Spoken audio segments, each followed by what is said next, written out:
Good morning, good afternoon, depending on where you are. I am coming to you live from the HR Tech Conference in Las Vegas, and I look worse than I feel. Um, so that's just a product of age. Good morning, good afternoon again. I am here solo.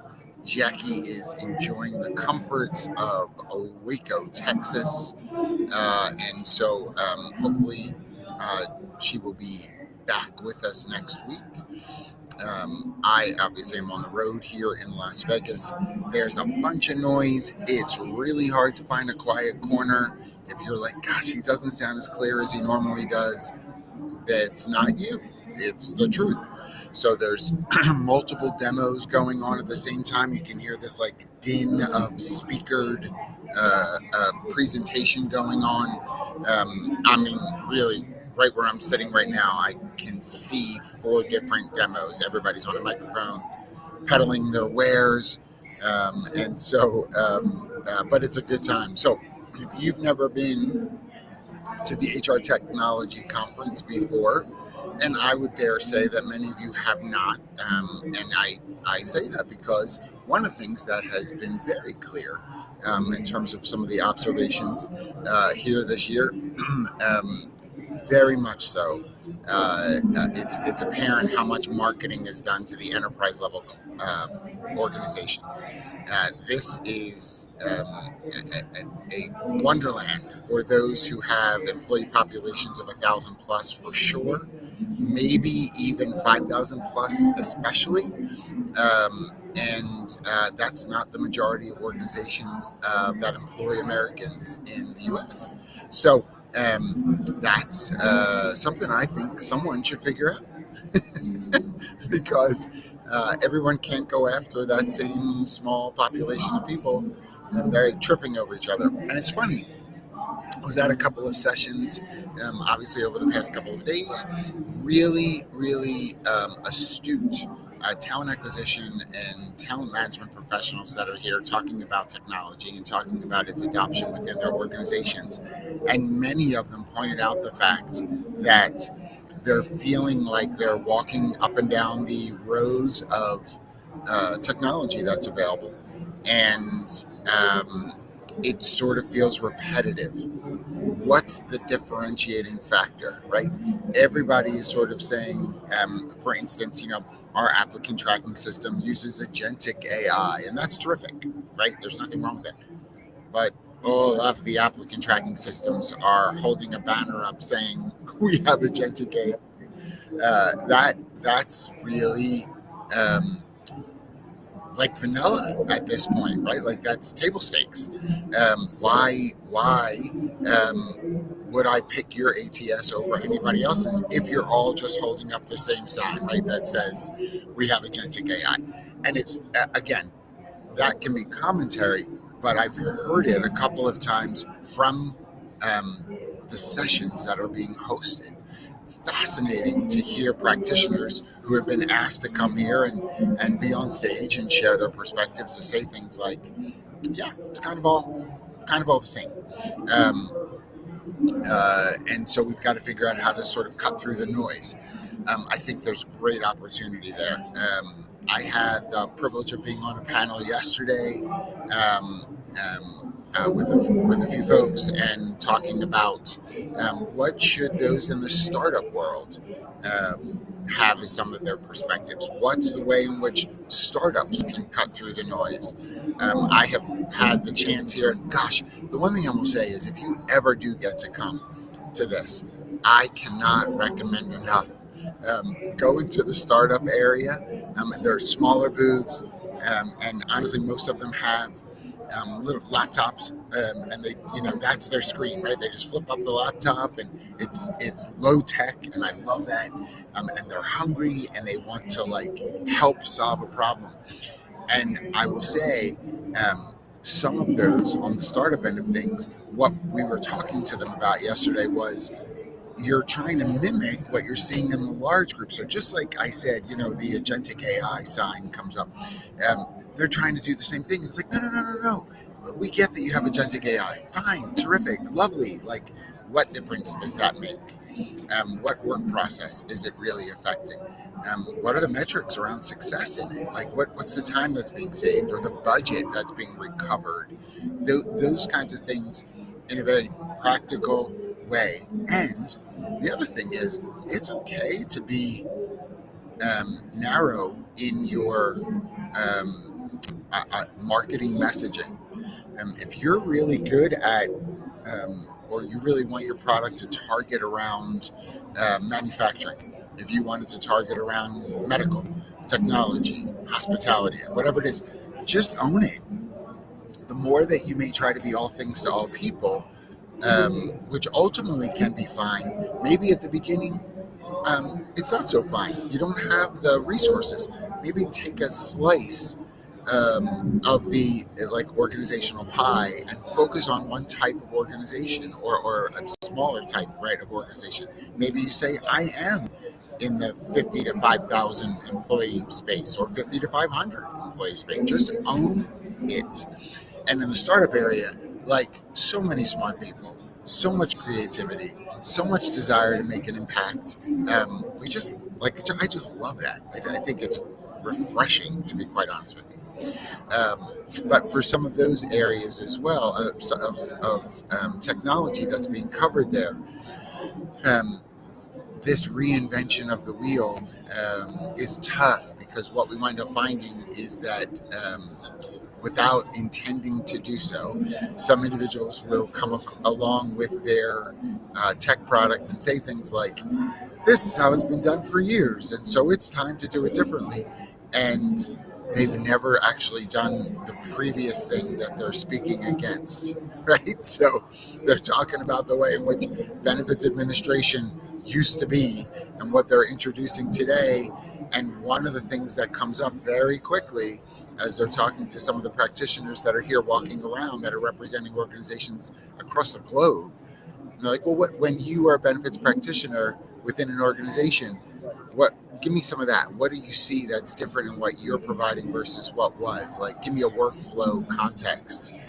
And to have the founder say, well, I've never done HR, I've never done benefits, I've never done talent acquisition, I've never done learning, I've never, like, whatever it is. And it's like, oh, well, what is the context then as to why you would go down this route? I just saw it as an area that needed to be addressed. Now, that may be true, but I think smartly, like, that founder should have someone with them who has traveled this road, because founder empathy is important. Like, tell me that you really understand our pain. Tell me that you have a context to it that is relevant, as opposed to just coming across like, I want to build this, and in 18 months, it'll be acquired by a larger company because SAP or Workday is buying everything. And so I'm hoping to be next on the list for purchase or acquisition. I don't know if that's a great sales technique. I do, and I miss Jackie for this, and let me give a shout out again for Jackie. I do miss the swag report. I don't want to do it without her. I'm sorry, everyone. I don't want to do a solo swag report.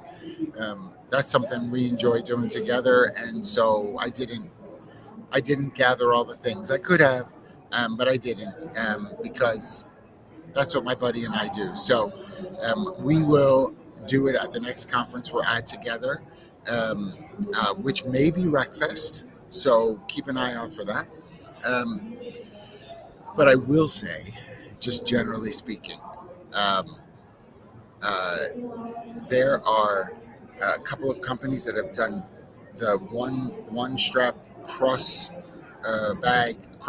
backpack, and they're really nice. Like, especially for those of you that are runners, or if you bike, if you hike, that sort of cross backpack, triangular, not the old nylon with the strings, but like a nice thicker strap, right? Really much more secure. A couple of the organizations that are here, that's their giveaway. Really sweet. There are Tide pens galore. And one of my friends, Dave Ralph, if you know Dave from Happy Dance, he collects all of the Tide pens. I could have had him do an entire segment on Tide pens. Not kidding. So that seems to be a pretty popular giveaway as well. I will mention the stuffed animal thing has made a bit of a resurgence. Smaller, compact stuffed animals. I must have passed 30 different booths. And by the way, there are hundreds of booths, and the numbers start at 1,400 in terms of the row, and it goes to like 7,000 something. Yes, Jamie, thanks for sharing that. Like, it's an intense area with lots of obviously booths of different sizes. So you have and I'm just looking out over it because it's behind the camera where I'm sitting. ServiceNow and UKG and Oracle, Paylocity, Criterion. I'm in just HiBop, Bamboo HR, iSint, like monster booths. Just like huge footprints, 6 digits in terms of what they're spending for those things. And then you've got, your 10 by 10 booths that are like, little backdrop behind them, 6-foot table in front, and they're just, trying to make it work. It is just it's a potpourri of different kind of booth setup, but there's commonality in some of the giveaways that I'm talking about. There was a booth yesterday that was doing little pill bottles. We are in Vegas. They were doing pill bottles filled with either M&M's, Skittles, or Reese's Pieces. Maybe was the other one. And it was their booth, Vision Link. Look at me. Gosh, I'm remembering. Vision Link, their compensation-related software. And they're like, pick your pill bottle for the kind of problem you're having, right? I thought that was, kind of kitschy, but interesting, right? Like, take the pill bottle that aligns with the comp problem that you're having. Take 2 of these and call us in the morning. Come on now. Come on. Little 10 by 10 booth. Come on. They're getting at it. So appreciate that.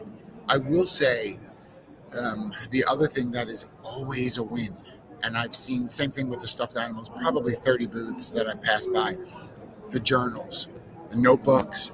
Like, come on, so good. I know we're like, everybody's like, yeah, I take my notes on my phone. Great. I love a good journal. I love a good notebook. Like, keep doing that. They're easy to ship as well. Like, order them from your favorite vendor and just have them shipped right here to Vegas or conference, and they're here waiting for you. You don't have to bring them all on the plane and all that stuff. Just good. You don't have to worry about, they're all flat, right? So you don't have to worry about them getting all janky. So anyway, these are some of the things I've seen. I could absolutely do a much more robust swag report. Again, that's a Jackie and John thing. So that, stay tuned for that to happen next time. There is an entire podcast, and I don't know if I can show it to you. Yeah, I can. There's an entire podcast studio. Look at that, the HR Executive Studio. So we are part of the Work Defined Network at Buffers Coffee, and in there, I'm going to turn this way. Yes, my buddy Ryan Leary is in there getting things set up for the next podcast that he and my other buddy William Tincup. They've been doing them all day yesterday, doing a bunch more today. This does not end early. That's the one thing about this conference. It is not like the last day of the conference is not okay. Everything's done by 11. This bad boy runs through 4 o'clock, 4 p.m. It is a solid day, and that's pretty much when it ended. The other days with parties and that kind of stuff in the evening, happy hours and all that. But today is no exception, and there are still parties happening tonight, right? Even though the conference ends late afternoon today, Greenhouse is shutting the conference down with a monster party tonight. And so the one thing about that is like, how very nice for you. I will tell you that those happy hours, the dinners, the experience things that go on. Smart Recruiters did a monster activation at Area 15 here in Las Vegas the other night. Like, those things at those events, the amount of conversation that goes on behind the scenes. That's where um, you know that's where I would say business gets done. And so it is not just like fruit, blah, blah, kind of thing. It is completely about building and deepening relationships. It is, sitting in the corner of one of these areas and having a drink and talking about a business problem, talking about what your experience has been with the job market. There absolutely are people here who are in transition and who are hoping to get connected to their next opportunity here. Certainly, that's part of it as well. I'm not saying that's the majority, but there are some folks here with that. And then there are tech vendors who this is their way in which not just standing at the booth with 7,000 people walking by them throughout the day, they really wind up having a much more meaningful conversation that's much more relaxed. So there's a lot of intention as to why some of these vendors are doing that. I will say, and by the way, this is a mini But First coffee this afternoon. Right? It's a shortened version for two reasons. One, I have 15 other things that I'm apparently scheduled to go and do. And you can hear the voice. I've probably got about two legs left out of four for the day. So I want to make sure that I keep a bit of it for stuff that has to go on through the evening tonight. So I'm going to turn the other way so that you can see some of the expo hall. So, see these pop-ups? There's pop-ups everywhere. People just grabbing high-top tables and doing the thing. You can get a sense here. Ooh, let me see if I can get up. You get a sense here as I walk through and leave my stuff with my wallet and everything else. So, look, y'all.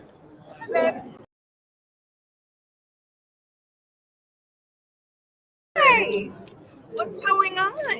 Coffee. Share who you are, what you do, and why you're here. Hi, my name is Michelle Meehan. I am the CMO at Betty. I'm Jason Clement. I'm the CEO of Betty. And we wish Jackie was here. We do wish Jackie was here. We love you, Hope Jackie. you miss Jackie. So why HR Tech? It's the key of the conversation. Yeah. Right? Simple. Yeah. Right. So, right? I didn't lie. I said this earlier. Well, there's a lot of love here, right? Make sure it's here. Jack gifts. Yeah. And look, you guys are awesome. Okay, hold on. I got to do a hug. Take care of you. Go ahead. I will see you later. Text you later. Okay. I'll see you guys. See, that's the kind of stuff in goodie bag for Baldino right away, right?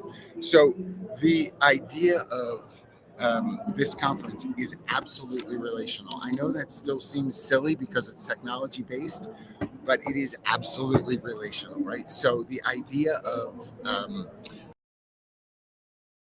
coming to this conference, just be it's the thing to go to, going to get HR credit, which you can. You can get your SHRM credit, your HRCI credit. That's all well and good. And not taken away from anybody's credits. But I don't know that I would say that's the primary focus of why you would come here. I think being exposed to a lot of the technology, being exposed to what is coming, there are a couple of offerings here that I think are starting to get to the next level of what we have to be thoughtful of. It's not just the AI boom. It's, well, what will the AI do in terms of diagnostics? So I'll give you a great example.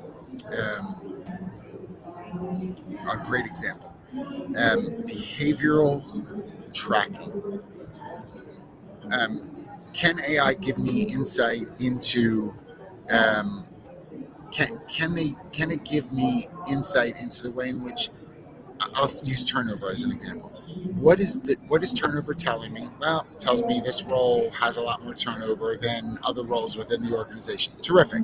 It's giving me constant tracking on those things. Great. I've got a dashboard that's giving me the metric related to that. Terrific. But behaviorally, what can I learn from that? What can AI help me learn from that? Are there patterns? Are there, if I integrate my both my talent selection and onboarding processes into that, do I notice any themes? are we doing the wrong kind of acclimation as part of our onboarding? And we need to update that because people are responding behaviorally to the way in which they're experiencing the organization through onboarding.